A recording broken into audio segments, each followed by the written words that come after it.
Herzlich willkommen zu einem neuen Video. Heute zeige ich euch ein Rezept für einen deftigen Bohneneintopf mit Mettenten bzw. Mettwürstchen. Dafür als erstes eine große Zwiebel abziehen, anschließend grob hacken.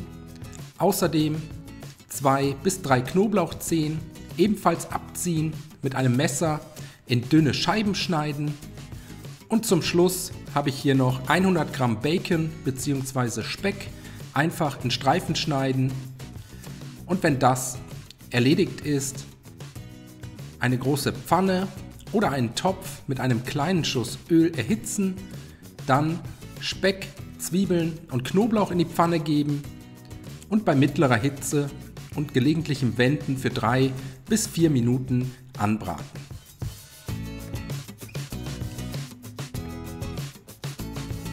Nebenbei für den nächsten Arbeitsschritt 3 Paprikaschoten waschen, entkernen und anschließend in kleine Stücke schneiden. Und sobald der Speck ein wenig Farbe angenommen hat und die Zwiebeln glasig sind, die Paprikastücke in die Pfanne geben und alles für weitere 3 bis 4 Minuten unter gelegentlichem Wenden mit anbraten.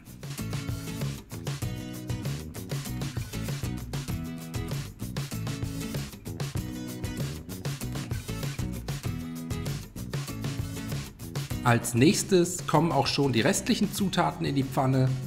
Je ein gehäufter Teelöffel Bohnenkraut, Oregano und Thymian, eine gute Prise Salz, außerdem eine große Dose weiße Bohnen sowie eine kleine Dose Kidneybohnen dazugeben. Beide Bohnensorten vorher über einem Sieb abgießen und kurz abspülen. Und zum Schluss kommen noch 2 Dosen gehackte Tomaten dazu. Alle Zutaten anschließend einmal gut umrühren, damit sich alle Zutaten gleichmäßig verteilen können. Und dann kommen die Mettenten bzw. Mettwürstchen in die Pfanne. Ich habe sie ganz gelassen, einfach nur ein paar Mal eingeschnitten. Ihr könnt die Wurst aber auch in Scheiben schneiden und dazugeben. Einfach ein bisschen in die Bohnenmasse drücken. Zum Schluss noch einen kleinen Schuss Wasser dazu gießen. 150 bis 200 Milliliter und danach alles mit einem passenden Deckel abdecken und mit geschlossenem Deckel bei niedriger bis mittlerer Hitze für 12 bis 15 Minuten köcheln lassen. Zwischendurch gerne ab und zu mal den Deckel abnehmen, alles ein wenig umrühren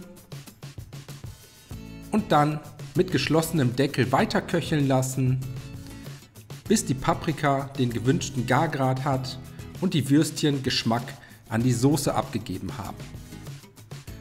Zum Schluss alles nochmals mit etwas Salz und frisch gemahlenem Pfeffer abschmecken.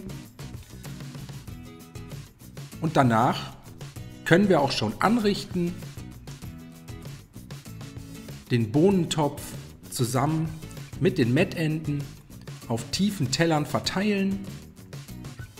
Alles mit etwas fein gehackter Petersilie garnieren und dann wünsche ich euch einen guten Appetit.